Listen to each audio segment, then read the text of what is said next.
Qui a vu le match? Qui a vu le match? Si tu as vu le match, je te demande de te manifester. Oh non! Oh non! Oh, choisis ton nom! Oh là, le nom de quelqu'un que tu aimes. Si tu as vu le match, je te demande de te manifester au nom de celui que tu aimes. Un homme, une femme, les deux, une chèvre, une voiture, un pneu. Oh oui, manifeste-toi. Nous allons tenter de débriefer ensemble la victoire du Paris Saint-Germain. 1-4. C'était à l'extérieur. C'est quand tu lis un résultat de football, qu'est-ce qui se passe à l'extérieur? Tu prends le chiffre du domiciliaire. C'est-à-dire ceux qui ont un domicile et tu prends le chiffre de l'auxiliaire. C'est ceux qui jouent à l'extérieur, tu le mets après. Donc ça fait 1-4. Tu as entendu ce que j'ai dit? Oh oui, 1-4. Bon, calmons-nous. Non, j'ai crié un peu, mais je me calme. Bon, c'est vrai que c'est pas le Barcelone qui m'a mis des suppositoires durant quelques années, 2013, 2015, 2017. Donc non, faut être timoré. Faut être timoré. Super Timor. Tu te souviens de la pub de Côte d'Ivoire? Il faut, tu vois, applaudir en tuant les cafards. Mais c'est une équipe, je tiens à préciser que lorsque Griezmann rentre, c'est Martin Braithwaite qui rentre. Oui, tu te souviens, le professeur Tournesol de Toulouse. Donc ce n'est plus ce qu'on a connu avant. Mais on a gagné. Alors, Mauricio, bravo. Je dis pas que j'étais sceptique, mais je disais que tu étais dans la cuisine. Tu étais en train de cuisiner, là, tu as sorti un cupcake. Un petit cupcake. Donc, top chef. Et je te basse. Cyril Lignac. Je vais t'appeler Cyril Lignac avec quelques qui. Cyril Lignac qui a mangé le cupcake. Voilà qui tu es. Alors, nous affrontons donc le Barcelone avec une équipe Florenzi, grand match. Je vais dire comme ça, c'est simple. Florenzi, grand match. Marquinhos, grand match. Kipembe, grand match. Kurzawa, match. Verratti, oh là là. Paredes, oh là là. Icardi, ah là là. Keane et Mbappé. Alors, je vais parler de Mbappé et d'un ennemi qui m'énerve un peu dans le contexte du match. Alors, on domine le Barça pendant tout le début de la première mi-temps. Vraiment, tu vois, tellement bien que celui que j'ai pas dit grand match, qui a comme prénom Lévin, concède la pénalité. Quand j'ai vu ça, j'ai vu que Lévin était en ce moment en train de perdre ses cheveux. Si tu regardes, les coins là, ici, sont en train de disparaître. Quelqu'un a fait CTRL-C, donc il a coupé ça et il n'arrive plus à faire CTRL-Z. La touche est partie. Donc quand j'ai vu qu'il a fait ça, j'ai dit, toi, même si tu pars en Turquie et que tu essaies de replanter tes cheveux, ton crâne est tellement maudit que les cheveux pousseront au niveau du nez. Ça, c'est sûr. Donc, penalty, Messi frappe, Lucas. Là, je me dis, le suppositoire qu'on m'a mis il y a 4 ans est en train de refaire surface. Et c'est à ce moment-là que l'homme qui a la calvitie condamnée se réveille. Donc, on joue bien. On joue très bien. Tu vois, Verratti en numéro 10, une sorte de mi-10, mi-figue, mi-raisin, c'est un 10, 8, 8, 7, 4, 4.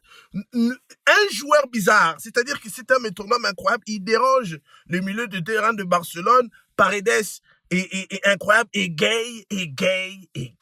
Gay était en train de bien jouer. Il s'est pris un carton jaune. Il voulait prendre un deuxième carton jaune. J'ai appelé avec la carte Western Union pour prévenir sa famille que si il se fait expulser avant le match, avant la fin du match, bon, on joue bien quand même. Et on joue tellement bien qu'à un moment donné, Marquinhos, le grand Marquinhos, fait une transversale au niveau de celui qui est en train de perdre ses cheveux.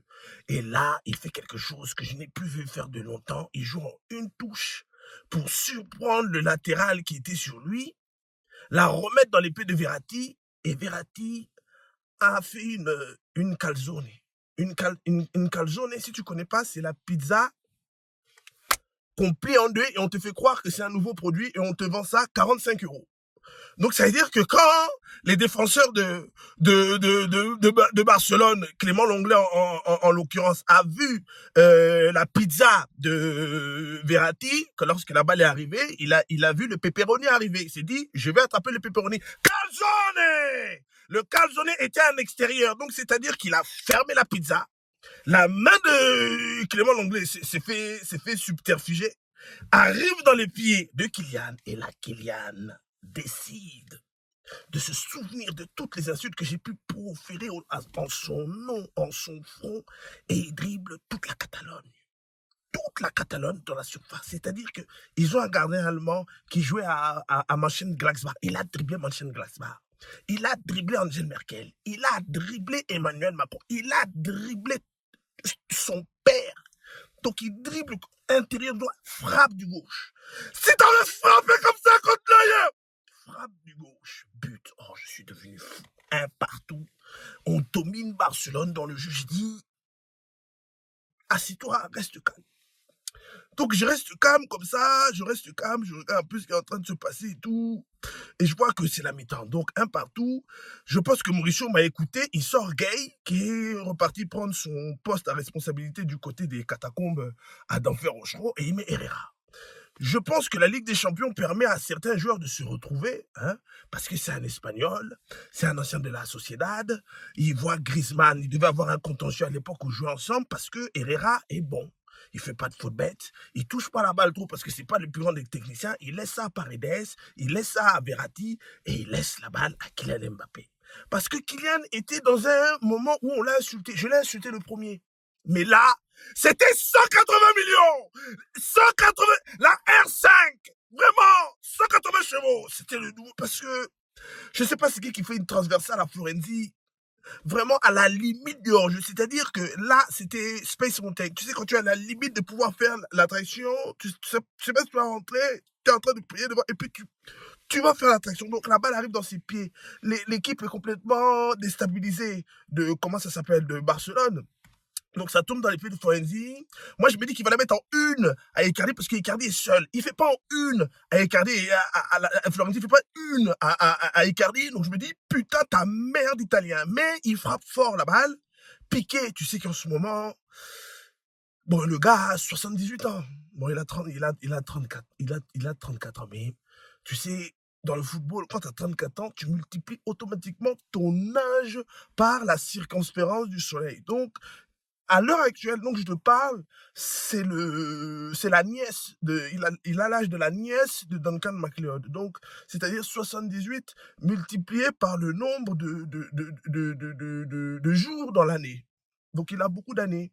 Donc, lorsque Florenzi frappe fort pour donner à Icardi, mais Icardi est déjà dans les buts, ça frappe le talon de Duncan MacLeod, de la nièce de Duncan MacLeod. Ça retombe dans les buts de Kylian. Et là, je me dis encore, si t'avais fait ça face à Neuer, il frappe la balle. Et là, 2-1, on est devant Barcelone. Je me dis, calme-toi, reste assis. Ne pense pas comme la majorité de nous-mêmes en France, que lorsque tu es en train de mener 2-1 au Camp Nou à la 66e minute, que tu as gagné le match. Bon, je reste calme. Après, il y a un coup franc pour nous. C'est Paredes qui frappe le coup franc, je crois. Donc, il frappe le coup franc, ça frappe le front de Moïskine, parce que Moïskine a fait la coupe de Mélanie C dans Spice Girl en 97. Ça porte bonheur. What you want, what you want, la balle est rentrée parce que Ter Stegen, c'est un anglo-saxon. Tu sais, les Anglais et les Allemands, ils parlent à peu près la même langue. Donc, lorsqu'il a entendu Give me the baby, my love, si tu vois bien, Ter Stegen, il a fait ça. Il a fait la Corée. Et là-bas, il est rentré 3-1. Là, par contre, je suis tombé, j'ai convulsé. Et je me suis revenu, je me dis, c'est pas fini. Et au moment où je me dis, c'est pas fini, un corner pour Barcelone, on part en contre. Il faut savoir que Draxler vient de rentrer en jeu. Voilà, on fait une sortie de balle incroyable avec Danilo aussi qui vient de rentrer en jeu. La balle arrive sur Icardi, il la met en une derrière à Danilo. Danilo l'envoie en profondeur à Draxler et là on est à 3 contre 2. Draxler, faut pas oublier que c'est l'ancien propriétaire du rôle de Invisible Man, c'est-à-dire l'homme qui est invisible, le connard. Mais je sais pas ce qui se passe, je pense qu'il a quitté sa femme et là il est bon. Il part en contre. À sa droite, il y a Icardi. À gauche, il y a Kylian Mbappé. Il y a Longuet en face de lui, avec De Jong qui est parti, qui est venu en défense. Et là,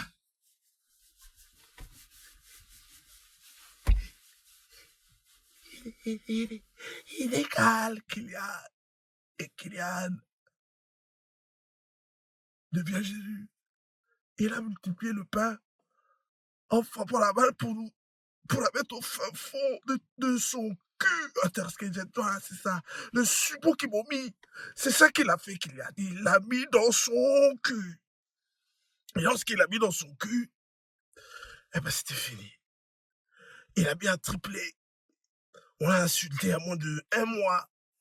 Il nous a écutés et on a gagné. Je n'ai qu'un seul mot à dire. Le premier journal qui me fait des statistiques disant qu'on est le premier club français à mettre 4 buts à l'aller et qu'on a 99% de chances de passer.